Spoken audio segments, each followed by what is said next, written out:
Right now, we're switching gears, and this time around, we're going to be talking a bit about international politics, but also, with Nigeria in perspective. And to do this for us, we have with us Professor Ibrahim Gambari, who is a former chief of staff to President Muhammadu Buhari. He served with him from the year 2020 to 2023 when he left office.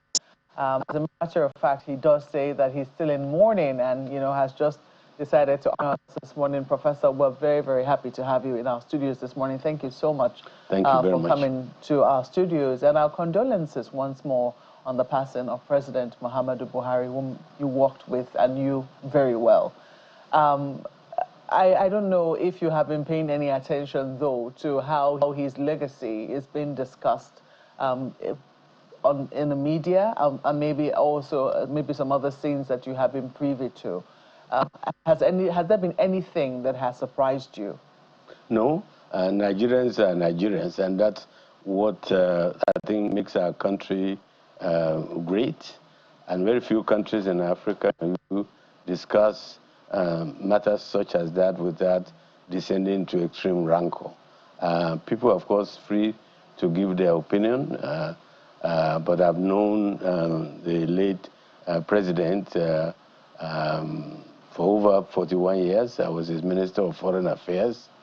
And I feel that what is clear is that as a human being, he was fulfilled. He was fulfilled at the personal level, at a great family, fulfilled professionally. He rose to be general in the Nigerian Army. He was also president, head of state in the military government from 1983, 1984 to 85.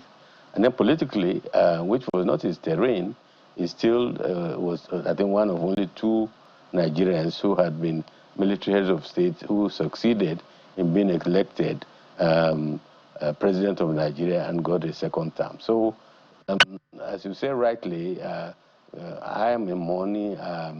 I worked very closely with him. I stayed with him over the years and then ended the last 3 years of administration as his chief of staff. I think he was a good man. He did his best for the country. And as always, there will be different perspectives as to whether or not he met the expectation of people or he fulfilled what he promised as a leader. But I think on balance and very objectively, he did very well for this country. He loved this country, was very Nigeria.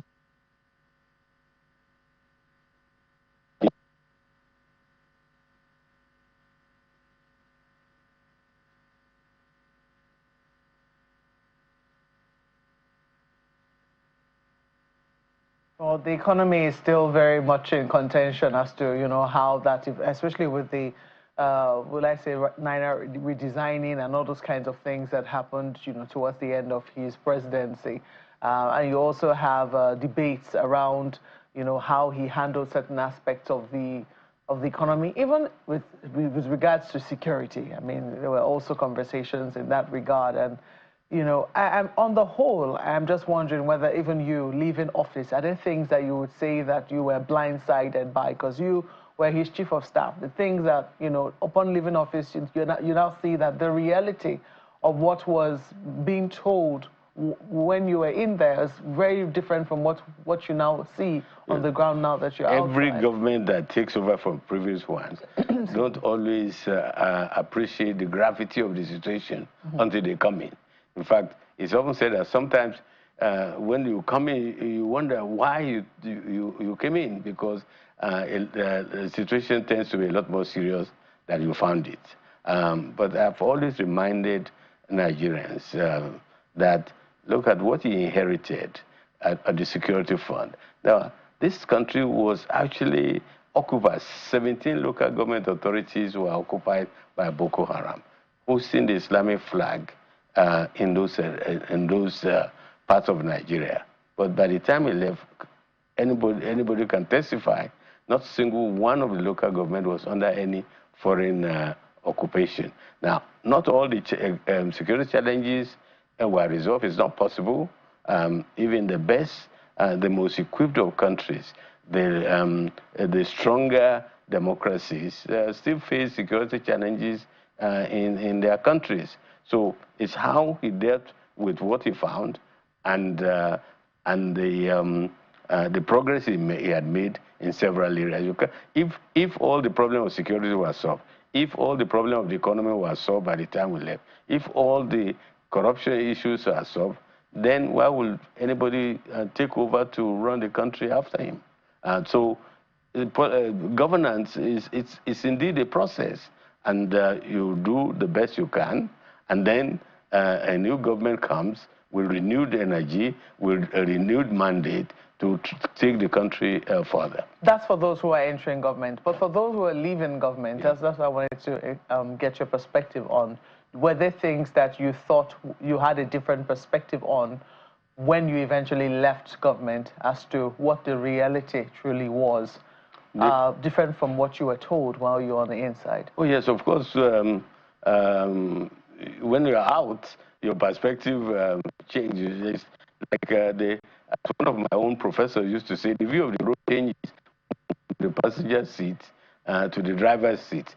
And similarly, the perspective of the road changes when you leave the driving seat to also be in the passenger seat. No, I think pretty much I wasn't surprised by the gravity of the situation when I joined. And don't forget, I came the last 3 years of the administration. I was not part at the beginning, but I was privileged to serve. Any Nigerian should be privileged to serve at that role and to make a contribution in support of the president. When I came in, I was interviewed by one of your colleagues and said, are you going to be addressing the nation from time to time as chief of staff? I said, how can I be addressing? I was elected president. My role is to be loyal, supportive, and try to provide competence in terms of carrying out the duties that he assigns. I don't even think that the office of chief of staff is in the constitution as such. I have to go back and look. It's not. It's a creation by a particular president who believes, and maybe influenced by the military, because in every military formation, the commander usually have a chief of staff.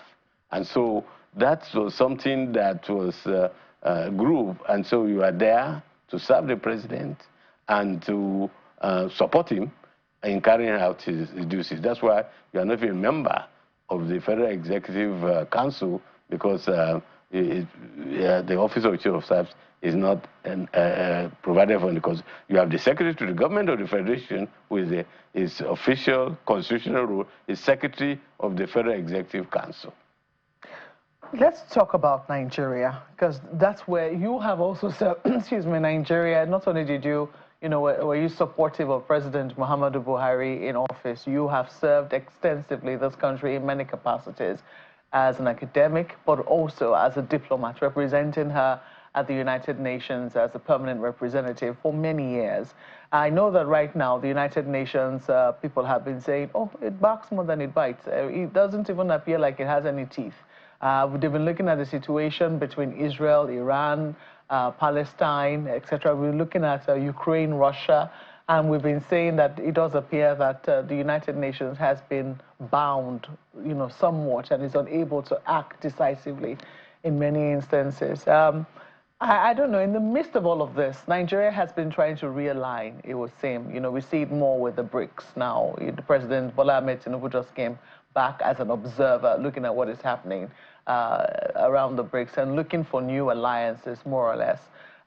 From your perspective as a diplomat, someone who served within the United Nations and someone who's also taught, the theories of international relations, would you say that Nigeria is currently in the path to actually take its space as the dominant state within the sub-Saharan African region, as a lot of people expect that it would, as the most populous Black African nation?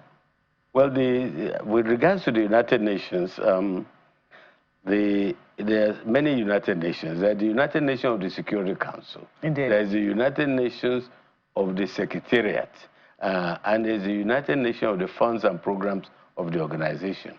If you take the last segment, you still have the UNICEF, UNDP, and all these other funds and programs of it's going on as best as it can, even though the threat to the effectiveness is there because the funding is becoming a major challenge.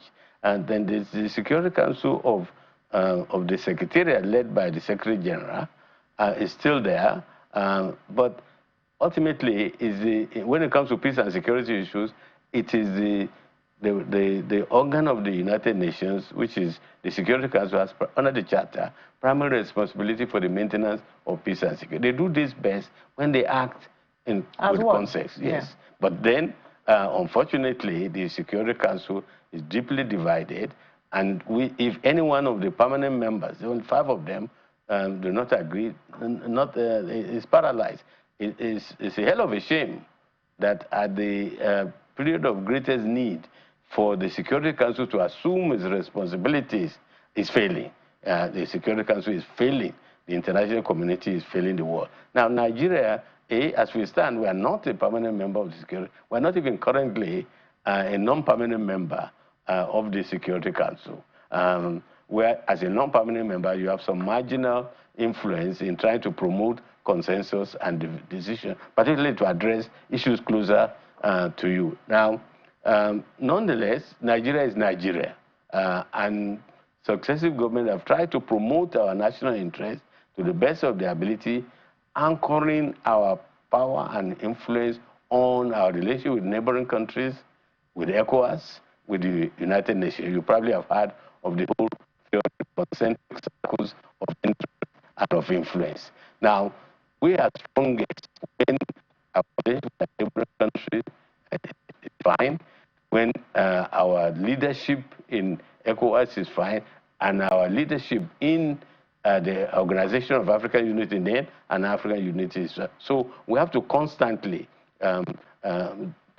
pursue policies that enhance our status, our influence, because it is that defines our status to influence the big ticket agenda in the United Nations. You just mentioned that concentric circles, and just reminds us that President Tinubu just finished his presidency or his chairmanship of ECOWAS, and well, the new leadership is there now. But this is a situation where, you know, I think the attempts to analyze his own 2 years as a chairman of the ECOWAS forum, and there have been questions as to, you know, how well he fared. Also, what has happened within the ECOWAS region, the fact that we've lost 3 members of ECOWAS in that time. Excuse me. The ECOWAS still says, well, we're still leaving the room. We're hoping that they will come back. I don't know whether, would you blame Nigeria, though, for the loss of those 3 members? No, because first of all, there are some protocols and rules, good ones, that any member of the ECOWAS who changes government other than by constitutional means, there are some sanctions, and it's in the application of that sanctions that some 3 members of the organization are left. Now, you can leave ECOWAS, but you can't leave West Africa, and that is why the room is always open for them to rejoin the organization of which they were founding members. Maybe the handling of the process of engagement could have been done differently. But by affirming a principle that you cannot change government other than by constitutional means, which you agreed to as a member of ECOWAS without some consequences, that's part of the problem. And now I agree totally that the room has been left open. I mean, because our security interests, our political interests, our economic interests are closely aligned with some of those member states that have left. Where, for example, Niger, with whom we've always have a traditionally positive relationship, we have 1,500 kilometers of border. So the Lake Chad Commission, the multilateral joint task forces for security, daily exchange of goods and services, they're all there. So they cannot disappear from West Africa. We are coming new challenges like terrorism. We have to get them back. And I think there's an opportunity which must be seized in trying to get them to return to the family. What heed would you say needs to be taken? Because yes, we've seen that there have been attempts to, in fact, they have been successful, not just attempts now, successful attempts to change governments by unconstitutional means, also known as coups. But then we are now seeing African leaders who are also trying to change it constitutionally, but illegally, trying to change their country's constitution to extend their own time in office, which some people will also say is a democratic coup of sorts. In fact, maybe we shouldn't even add democracy to it because it's not democratic. So do you think that there ought to be, will I say, an extension of the rules to those type of leaders who make the sort of coups, the military coups we now see inevitable because of the sort of behavior which they have with their own constitution? But I will even extend that to say those leaders that undermine good governance, because ultimately democracy and other to actually provide dividends to enhance the quality of life of the people, to enhance the security, welfare, and prosperity of the people. And so we must, civil society organization, women's group, youth group, everybody has a responsibility to ensure that we don't get to a stage whereby, and it has happened even in our own country. There was a time that there was, though it's been denied, but a third-term agenda, it didn't happen. So we have to mobilize those kind of forces to prevent abuse of power. And for me, corruption, many people, when they talk about corruption, they feel it's about stealing money. To me, corruption is impunity. When a government gets there and believes that they can set aside the Constitution, abuse the due process, and the only way you can end impunity is by organizing properly and to make it not attractive for those who are to go the route of impunity, which includes changing the Constitution, making the Constitution flexible to the will of those who happen to be in power. We saw that sort of resistance in Senegal, and we saw how the Supreme Court eventually waded in their country and saved the day. But what I'm asking is, yes, while that should be done internally, do you think that ECOWAS should also have rules, you know, guiding that to say, you know, we also include it, we see this also as a coup of sorts? Yeah, we have institutions in ECOWAS. The ECOWAS Parliament is there. The ECOWAS court is there. I'm suggesting that we must mobilize all of that. You mentioned Senegal. I was privileged to head the ECOWAS Presidential Election Monitoring Group. 140 members who went there, deployed, and one of the things, the takeaway was that the people of Senegal have decided that nobody, however strong and powerful you think you are, if you change the pattern of politics, if you try to survive the Constitution, they will stand up. It has costs, but in the end, they prevail.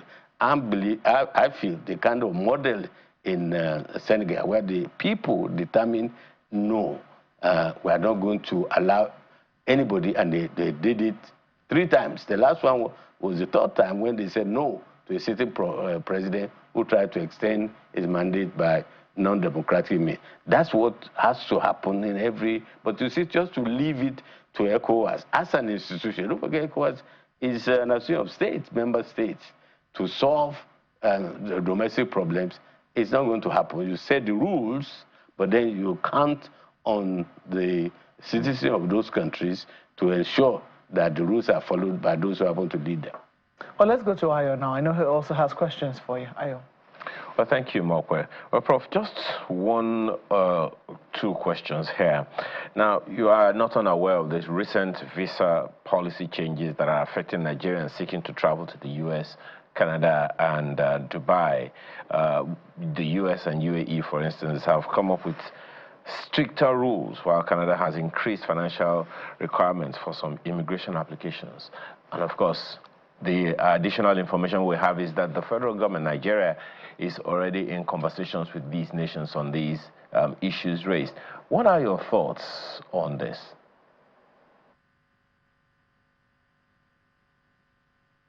I've been in this country for just over 2 weeks, and I'm consumed.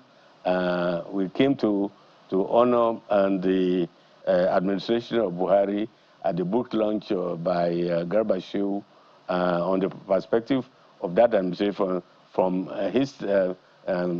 where he stood as a spokesperson. And then, of course, nobody anticipated that we will have the sad news of the demise of the former president. So I'm not privy to all the conversation, but what I know is that visa issues, regulations, entry, that's subject to a negotiation and discussion between sovereign countries. The right of entry is in the hands of the government of each of the countries. So I believe that all these visa issues has to be handled diplomatically, and I believe there can be a resolution to hitches that whenever they come. Ultimately, it's the responsibility of the government of Nigeria to protect interests and the sovereignty of our country, to set the rule for who comes in, and therefore, and since international relations is based on reciprocity, it's important that other people recognize that if they do things to us that the government does not feel is appropriate, we also have some recourse. Well, Prof, on that same issue, there are those who have argued the principle of reciprocity as to whether or not Nigeria is being fairly treated, or, from some of these nations. Now, there are those who are also of the opinion that are asking whether or not this is something that was as a result of the federal government's action or inaction, or maybe some of the things that Nigerians do in some of these countries. For instance, the U.S. is alleging that some Nigerians overstay their visas and they're unable to get adequate information about them. Is that something you think the federal government needs to work on, or you think it's something that Nigerian citizens themselves should do to protect the image of the country? To promote the government is to promote the interests of Nigeria and Nigerians, but to do it in the context of the rules and regulation of other countries. So I think this lies squarely in the realm of diplomacy, in the realm of negotiation, and reaching consensus on what is acceptable to the countries that are receiving people, and the people of other countries that we are receiving.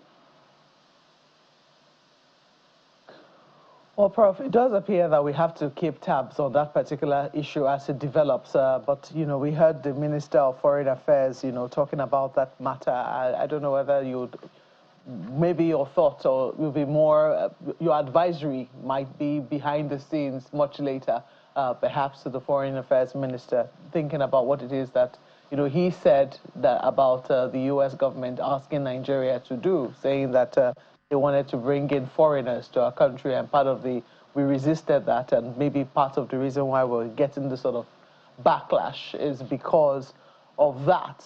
Is it usual, though, for countries to make requests like that? You will make any requests. It's up to you to defend your national interests and what you also will sell to your people. Your primary responsibility is to your people. And if you know that such demands will not be accepted by your people, you have to abandon it. Many people forget, or maybe they're too young to realize that in our First Republic, there was the proposed Anglo-Nigerian Defense Pact, which the government of Nigeria at that time was supposed to have signed. But there was so much uproar in Parliament, so much demonstration by students, by the workers, and the government had to back up. So governments in Nigeria know what is acceptable and what is not acceptable to our people. But I believe no government in Nigeria will do what or agree to anything with foreign countries that will be fundamentally opposed by the people of Nigeria. Well, we have to thank you very much for your thoughts with us this morning. Professor Ibrahim Gambari, thank you so much for coming on Sunrise Daily. My pleasure. He is an academic, a diplomat, and also former Chief of Staff to President Muhammadu Buhari. Well, that's where we wrap up the program this beautiful Monday morning. We want to thank you for being a part of it. Thank you for watching. I'm Maokwe Ogun Yusuf. And I'm Ayo, marking it Business Morning at the top of the hour. Bye for now.